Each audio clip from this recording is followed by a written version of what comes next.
Brett Dawson here in just about the only quiet place at the Thomas & Mack Center here at UNLV. Summer League is underway for the Thunder, an 88-87 loss to the Charlotte Hornets to tip it off. The score of the game itself, pretty much inconsequential. What you want to see from the Thunder here is development of some young players. And this week, I think the guys you're really going to zero in on are Terrence Ferguson and Dakari Johnson, who played some minutes for the Thunder this past season, and in Ferguson's case, are expected to kind of step up and play bigger roles in the upcoming season. And then the second-round draft picks that the Thunder took or acquired from the June draft. Kind of a mixed bag for those guys. Look, Dakari Johnson can dominate guys of this caliber. Summer League, G League, he's unstoppable. His game seems a little outdated for the NBA. He's not the quickest guy. He's not the fastest guy. He can score in the post. He's got a really good feel offensively. He's a good passer.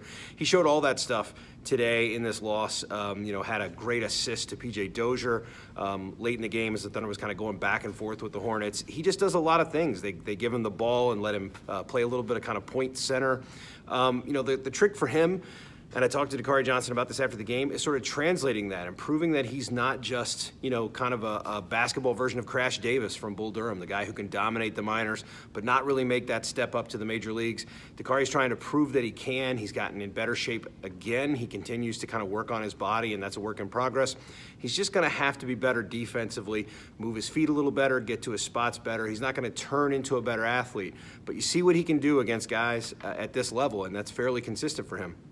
Less consistent, Terrence Ferguson, not very good tonight.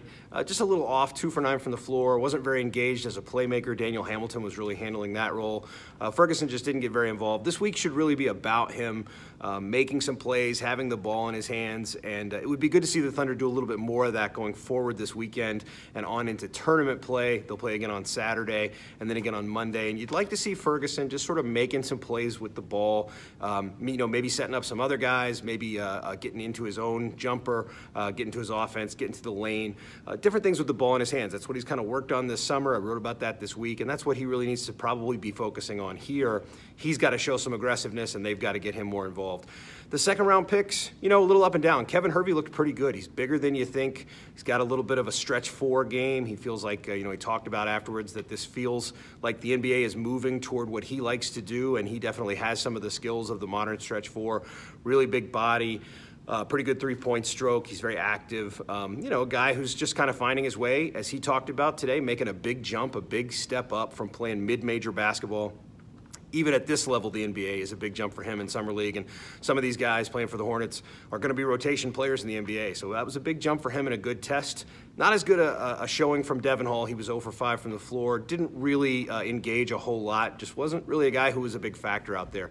A little more noticeable, Hamidou Diallo looked really lost, and he should. He was not in training camp this week, this sort of Summer League training camp that the Thunder did. He was not officially acquired until Saturday afternoon, really late Saturday morning local time, when the final deal went through with the Charlotte Hornets that sends him over. He came from Brooklyn, the 45th pick, goes to Charlotte in the Dwight Howard trade, and then comes to Oklahoma City. He's a terrific athlete. Mark Daigneault, the coach of the Thunder Summer League team, who's also the coach of the Blues, said they were really trying to keep things simple for him, not give Diallo too much to do, showed some of his athleticism, showed that he can get up and down the floor. He plays really hard defensively. So he was involved, didn't get a whole lot done, but, to be expected given that the guy hadn't practiced yet with the team.